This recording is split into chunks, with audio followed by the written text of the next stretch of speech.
Swayam Prabha. Digital India. Educated India.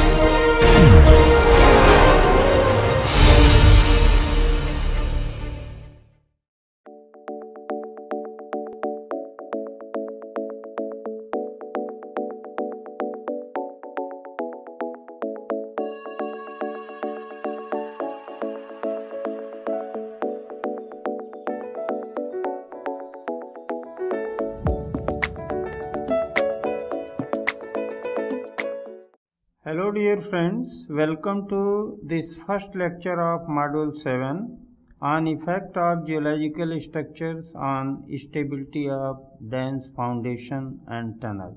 In previous discussions, we have elaborated about the concept of tunneling method, treatment, anchoring of rock strata by grouting and rock bolting.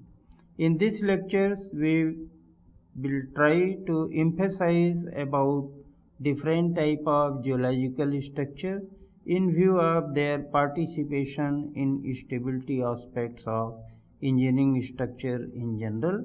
Then we will discuss about different type of structures affecting the dams and tunnels. Friends, in this class we will first categorize major geological structure affecting stability of engineering structure in general.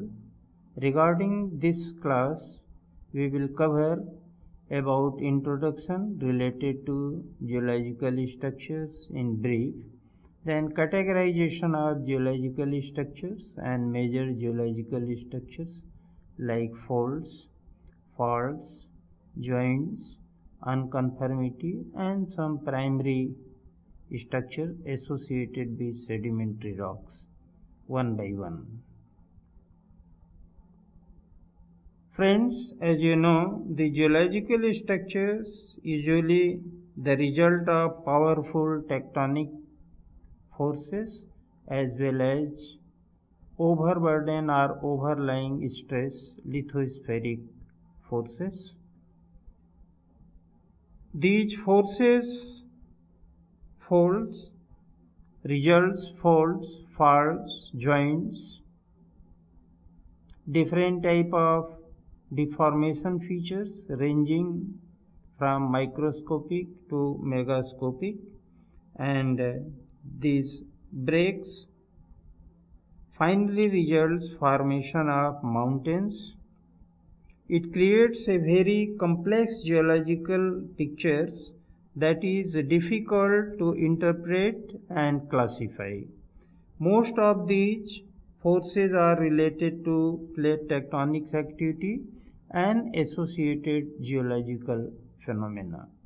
If we try to look in different type of structures, then we can say that the structures can be categorized based on different parameters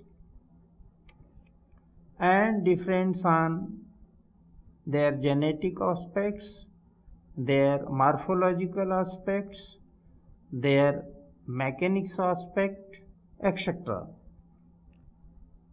If we are going to see broadly about different type of structures, then we can say that some of the structure is genetically assisted structure that mainly associated with sedimentary rock. And good examples we have strata, layers, beddings, depositional structures. These type of structures and some folds, faults, etc. as a secondary structure. This refer to the different layers of rock within an area and how they related to each other from genetic point of view. Another is a deformation induced structure. These categories of structures formed by deformation of rocks. Good example is a fold and fold related various features of various scales. Then we can say that this deformation induced Rock structure is mainly related to tectonic activities, particularly plate tectonics. And we have already elaborated about the plate tectonics. Plate tectonics are based on lithospheric forces as well as the lithosphere movement towards each other, away from each other, and making up and down, left and right movement along the plate boundary. Then failure induced structures, we can say that it is a formation of fracture, formation of joint, formation of faults, etc. In this way, we can categorize different type of structures based on some aspects. Friends, except primary structure that associated with sedimentary environment concerned to erosion, transportation and deposition, the post-depositional structures formed by either chemical modifications or by deformation or by tectonic forces. In case of tectonic forces and deformation, the stress is a principal component that are going to affect the features of rock. As the rocks are subjected to stresses mostly related to the plate tectonics as well as localized deformation due to metamorphism and the overlying weights of rocks, and their response to stress and resultant is a strain as a deformation. Friends, we have already discussed. If we are going to see about the mechanical behavior of rocks and we are going to plot here strain and here stress, then we are getting this type of features.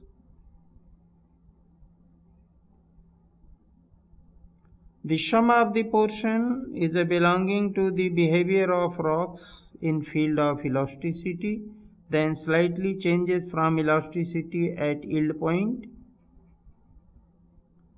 and enters in plastic region after completely failure of rocks at this peak point. This is also known as failure point. Then after failure point, these rocks having principally plastic nature. In nature, the stresses are various types, namely compression, tension and shear. Acting in nature and modifying the rocks, producing some structural features as stress induced structures. In region close to plates, as we know, converging plate, diverging plate and conservative plate. In case of converging plate, as the converging plates are moving towards each other and finally one plate under thrusting below the others. In this situation, as the two plates are moving each other, then the resultant stress condition is equal to compressive. When these plates moving away from each other, then we have tension. And if the plates are moving fro and back and left and right along the boundary, then we are going to recognize as shear stress. Depending on the rheology of rocks, under influence of temperature, pressure and fluids, the rocks behaving differently as elastic, as plastic, as viscoplastic, as viscoelastic, and forming different type of structures like fold, like fault, like joint, like fracture, etc. When we are going to apply any stress on any body, then there is a deformation, and if we are going to see the deformation with respect to original condition, then we are going to recognize as strain. So strain is the ratio of the change in length, change in area or change in volume with respect to the original condition, original length, original area, original volume. Rocks can respond to stresses in three ways, and it can deform elastically, plastically, or even viscoplastically also. And in case of the plastic, when enters in brittle region, then show some fractures. In view of the nature, we can categorize the materials as per material science concern. Applying to rock, it is elastic, viscous and plastic, or combination of all these three: elastoviscous, viscoelastic, elastic, viscoplastic, viscous, etc. These responsible for the change of the behavior, namely brittle, semi-brittle and ductile.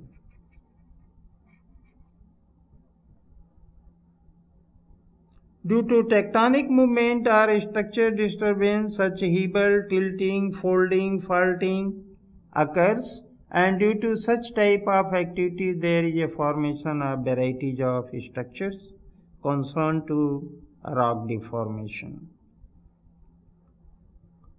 In general, it is very difficult to categorize different type of geological structures. Therefore, we can derive some mechanism to explain various type of structures within very short time, to emphasize overall about the picture of geological structures. If we are going to select, we have derived this type of parameters for categorization covering different type of structures belonging to primary structure up to deformed structure, metamorphic structures and others, based on size, based on genetic aspect, curvature, chronology, position, continuity, response to external forces, as we are going to discuss about the effect of structure on engineering geological structure. Based on size, we can divide the different type of structures as macrostructures, megastructures, mesostructures, microstructures and nanostructure depending on the scale. Macrostructures in tune of size ranging in kilometer, but in mega limited to outcrops in meters, then meso limited to centimeter, micro limited to micrometer, can be observed in under microscope, and then nano under scanning microscope can be observed. Based on the genetic aspects, we can divide different type of structures and primary origin and secondary origin, transform origin and tectonics origin. This secondary origin and tectonic origin as well as transform origin, sometimes recognized as secondary origin also, Primary origin particularly related to sedimentary structures are primary structures formed by clastic and non-clastic forces or aspect or origin. Genetic aspects we can divide primary, we can divide secondary origin, and we can divide the chemical facets and mechanical facets, and in case of metamorphic rock transform facets like foliation, schistosity, slaty cleavage, fractures, etc. In case of the primary, like primary structures concerned to igneous rock, like flow structures, dike, sill, lopolith, pacholith, etc. In sedimentary origins, it is structures as the bedding, laminations, mud crack, ripple marks, soil marks, etc. And tectonic origins mainly representing the structures due to distribution of stresses caused by tectonic activities, tectonic movement as fold, fault, joints. Then in addition to this, we have some gap related structures like unconformity, which are indicating the gap in deposition or formation. On the basis of curvature also, we can divide the structures as the zero curvature, as the feeble curvature, moderate curvature, strong curvature, and then about the position. Based on position also, we can divide the surface structures, body structures, and bottom structures. Particularly, you can see in sedimentary rocks, overlying, underlying rock. Then response with respect to external force caused by development of engineering structures. Very low responsive means competent, then low responsive, slightly competent, then moderately responsive, and high responsive. Responsive is not recommended for construction of structures without any treatment.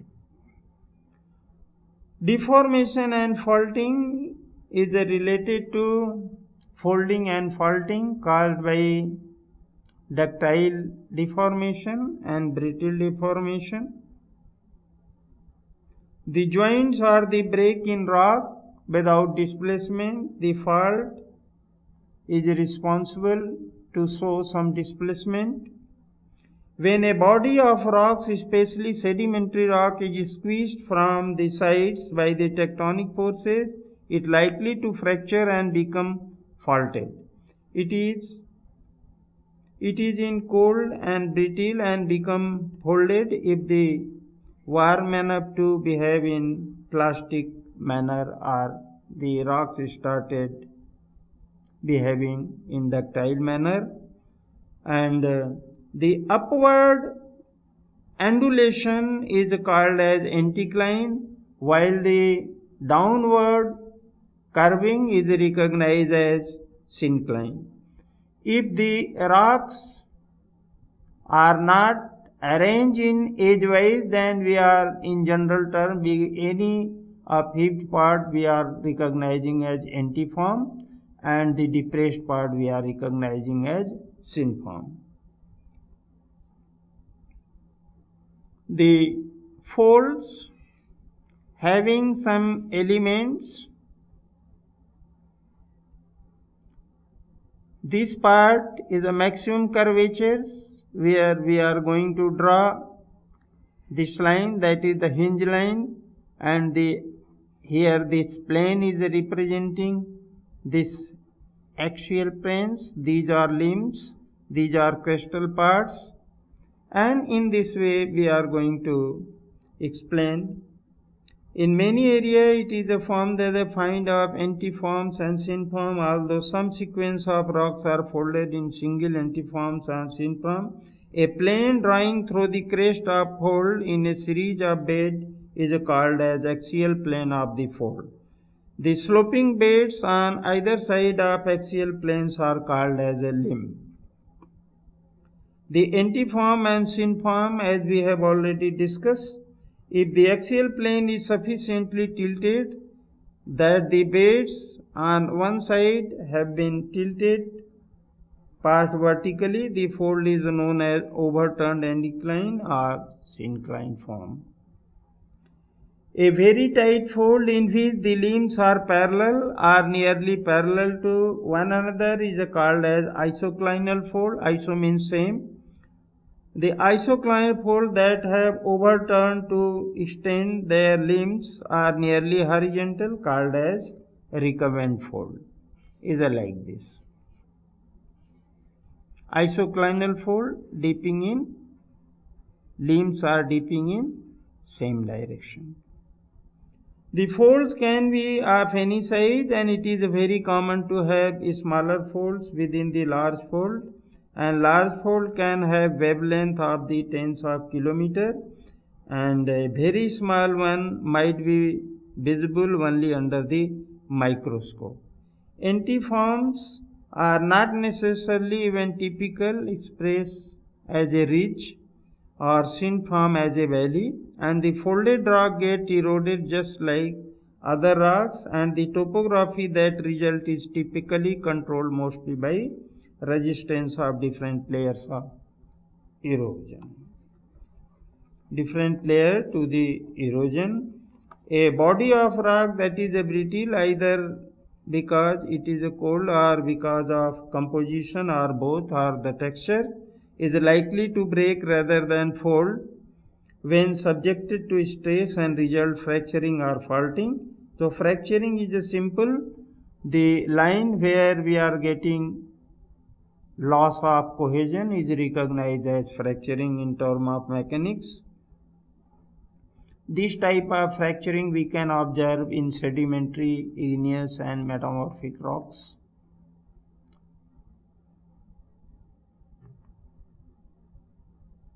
Fracturing is a common when we are going to see, you can see a view of fold. The folds can be antiform or anticline if this bed A, B, C not defined, then we are going to recognize this type of elevated ridge type of structure as antiform. If A is oldest, then here anger side, then we are recognizing as anticline. Just reverse of this, in case of syncline, you can see this anger part is lying, the pressed part lying at the top and the older part at the bottom, where the undulations are down dipping, down curvature more, here the up curvature more. If the succession of rock is not known, it is a belly type, then we are going to recognize as synform. Antiform, synform no have any connection with the age of beds or layers lying this.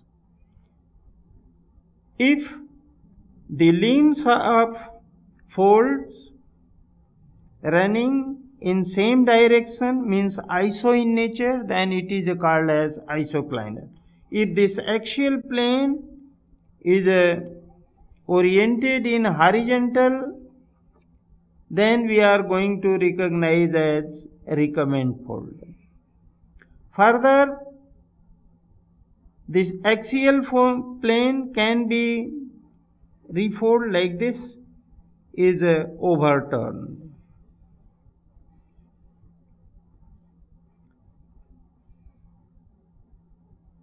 So such type of notations we have, and we can divide the folds based on geometry, based on genetic.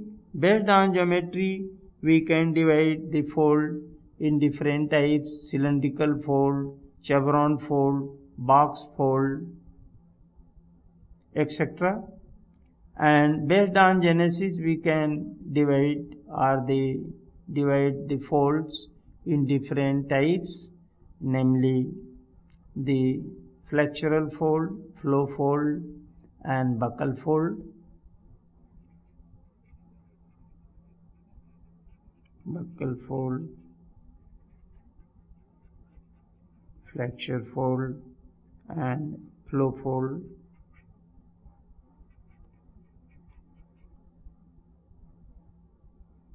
Flow fold, we have good example of stigmatic folding, and we have flow folding, flexures. There is a formation of different type of. In addition to this fracturing, folding, we have some cases of non-deposition.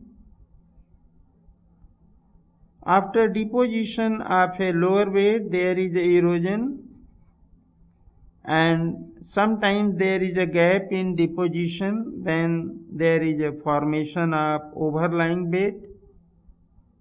This type of gap defined by some break, and this break is recognized as unconformity. So in this way we are going to elaborate about different type of structures related to stress and strain and deformation, like fold, fault, joints, etc.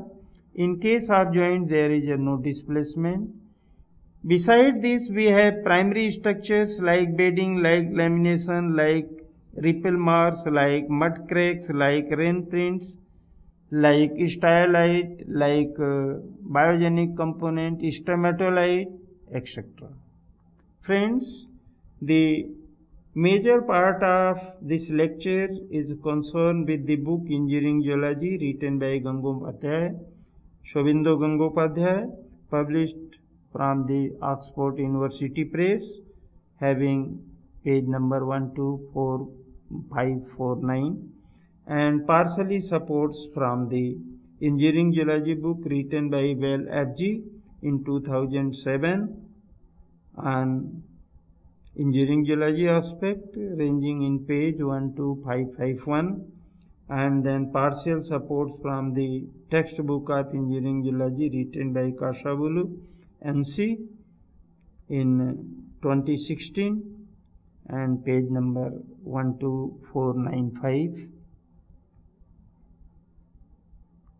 Friends, we have discussed in general about the geological structures, usually the result of powerful tectonic forces that occur within the earth are due to the sedimentation, transportation, and erosion concerned to sedimentary deposits, then upwelling and ingress of magma and others related to igneous origin. These can be divided on the basis of deformations and features developed in rock, and some good examples we have structures that form after deposition and formation through the sedimentary structures and affected by tectonic forces as fold, fault, joints, beddings, lineations, foliation, schistosity, etc. These structures also contributed by some transform forces and some basic igneous related forces are the major structures directly influencing the engineering structures. These are major structures as in dimension it is a considerable level and traverse different geological ground in form of discontinuities and others, as we have already discussed: joints, folds, faults, lineation, foliation, schistosity, cleavage, etc. And the fold can be classified on the basis of geometry and genetic aspects. We will discuss further in our next class. Similarly, the faults are also classified based on geometrical and genetic aspects, while the joints are the fractures without displacement at mesoscopic scale and microscopic scale. However, at the microscopic scales we can observe some changes, some displacement. Dear friends, in this class we have elaborated about the concept of stress, strain and deformation induced by tectonic movement and caused by change in stress. This deformation, stress induced deformation, responsible for formation of varieties of geological structures after deposition or formation of rocks as secondary forces. Some of the geological structures affecting the engineering structures foundation well in supportive manner or in disturbing manner, and in general we have discussed about different type of geological structures in brief which are going to influence the engineering structures or the site where we are going to construct engineering structures. Rest of geological structures and their prospects and details we will discuss in our next classes. Thank you very much.